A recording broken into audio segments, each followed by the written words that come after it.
Friends, నేను మీ సాగరిక. ఈ రోజు నేను మీకు చెప్పబోయే దేశం మన దేశానికి పొరుగు దేశం. ఈ దేశానికి ఇండియాకి ఎన్నో సంవత్సరాలుగా మంచి సంబంధాలు ఉన్నాయి.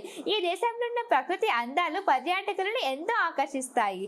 ఆ దేశం మరేదో కాదు, శ్రీలంక. ఎస్ ఫ్రెండ్స్, ఈ రోజు నేను మీకు శ్రీలంక గురించి కొన్ని అమేజింగ్ అండ్ ఇంట్రెస్టింగ్ ఫ్యాక్ట్స్ చెప్పబోతున్నాను. ఈ వీడియో చాలా ఇంట్రెస్టింగ్ గా ఉంటుంది. ఎక్కడ స్కిప్ చేయకుండా లాస్ట్ వరకు చూడండి. ఈ వీడియో కనుక మీకు నచ్చినట్టయితే లైక్ చేయండి, షేర్ చేయడం మాత్రం మర్చిపోకండి. ఇంకా మన ఛానల్ని ఎవరైనా సబ్స్క్రైబ్ చేసుకోండి వాళ్ళు ఉంటే ఇప్పుడే సబ్స్క్రైబ్ చేసుకోండి.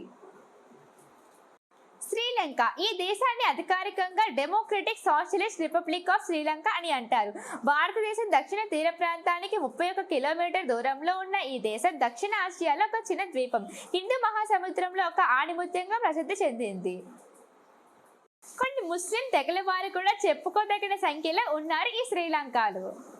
టీ, కాఫీ, రబ్బర్, కొబ్బరికాయలు ఎగుమతులకు శ్రీలంక ప్రసిద్ధిగాల్చింది. అభివృద్ధి చెందుతున్న ఆధునిక వాణిజ్య వ్యవస్థ, ప్రకృతి అందాలు, సముద్ర తీర ప్రాంతాలు, అడవులు, సంస్కృతి, నాగరికత దీన్ని పర్యాటక కేంద్రంగా నిలబెట్టాయి. 2000 సంవత్సరాల పాటు చిన్న రాజ్యాలుగా పాలింపబడిన ఈ శ్రీలంకకు 16వ శతాబ్దం మొదటి భాగంలో పోర్చుగీస్ వారి రాకతో విదేశీయులు రావడం మొదలైంది. 1815 సంవత్సరానికల్లా బ్రిటిష్ వారు మొత్తం దేశాన్ని ఆక్రమించారు. రెండవ ప్రపంచ యుద్ధ సమయంలో జపాన్పై దాడి చేసేందుకు సంకీర్ణ దళాలకు శ్రీలంక ప్రధాన స్థానంలో ఉపయోగపడింది. జాతీయ రాజకీయ ఉద్యమం మూలంగా 20వ శతాబ్దం మొదటి భాగంలో 1948లో స్వాతంత్రం లభించింది. అప్పటి నుంచి శ్రీలంక గణతంత్ర రాజ్యంగా ఆర్థికంగా అభివృద్ధి చెందుతూ వస్తుంది. శ్రీలంకకు 2 నిక్నేమ్స్ ఉన్నాయి. ఎల్ ఆఫ్ హిందూ ఓషియన్ మరియు టియర్ డ్రాప్ ఆఫ్ ఇండియా. సహజ సౌందర్యం, అద్భుతమైన జీవ వైవిధ్యం కలిగి ఉన్న ఈ దేశం నుండి ఎగుమతి చేయబడిన విలువైన రత్నాల కారణంగా శ్రీలంకని ఎల్ ఆఫ్ ది హిందూ ఓషియన్ అని పిలిచేవారు. రెండవ పేరు దేశం యొక్క స్థానం మరియు దాని ఆకృతి కారణంగా వచ్చింది. శ్రీలంక టియర్ డ్రాప్ షేప్లో కన్నీటి చుక్క ఆకారంలో ఉంటుంది. ఇది భారతదేశం యొక్క దక్షిణ తీరంలో కనుగొనబడింది కాబట్టి దీనిని టియర్ డ్రాప్ ఆఫ్ ఇండియా అని పిలుస్తారు. చరిత్రలో శ్రీలంకకు అనేక ఇతర పేర్లు కూడా ఉన్నాయి.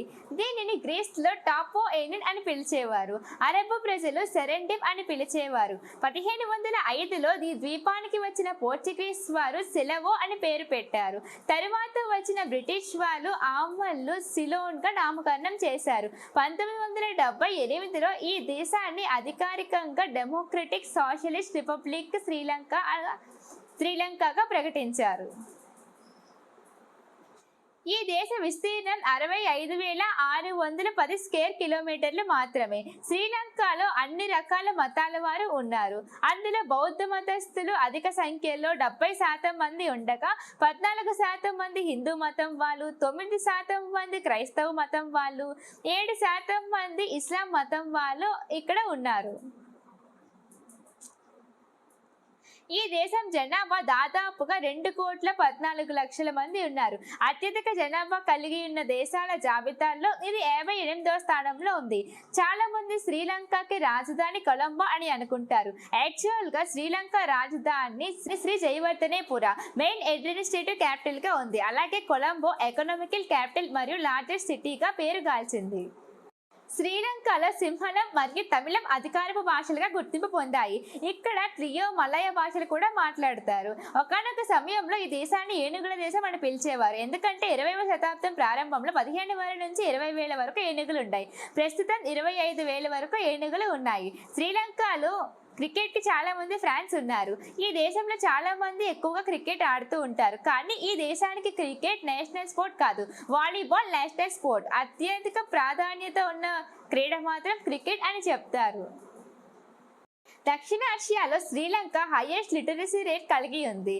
జనాభాలో 92% పైగా అక్షరాస్యులు ఉన్నారు. దాంతో ఈ దేశం అత్యధిక అక్షరాస్య రేట్తో కలిగి ఉన్నది. శ్రీలంక ప్రభుత్వం విద్యను చాలా సీరియస్గా తీసుకుంటుంది మరియు ఈ దేశం లిటరసీ రేట్ ప్రతి ఏటా యువజనాల్లో పెరుగుతూనే ఉంది. శ్రీలంక దేశం అధిక జీవ వైవిధ్యం మరియు వన్య ప్రాణులకు ప్రసిద్ధి చెందింది. మీరు ప్రకృతికి చేరువ కావాలి అనుకుంటే ఇక్కడ సందర్శించడానికి చాలా గొప్ప ప్రదేశాలు ఉన్నాయి. ఇవి పర్యాటకుల్ని ఎంతో ఆకర్షిస్తాయి. శ్రీలంక అడవి ఏనుగులకు ప్రసిద్ధి చెందింది మరియు దేశవ్యాప్తంగా 7,500 ఏనుగులు ఉన్నాయి. వైల్డ్ లైఫ్ ఇష్టపడిన వాళ్ళు అక్కడ సఫారీకి వెళ్ళడం తప్పనిసరి. మీకేమైనా విషయాలు తెలుసుంటే ఈ వీడియోకి కామెంట్ చేయండి. ఈ వీడియో కనుక మీకు నచ్చినట్టయితే లైక్ చేయండి, షేర్ చేయడం మాత్రం మర్చిపోకండి. ఈ వీడియో చూసి వెళ్ళిపోయే ముందు ఒక్కసారి మన ఛానల్ని సబ్స్క్రైబ్ చేసేయచ్చు కదా. బాయ్.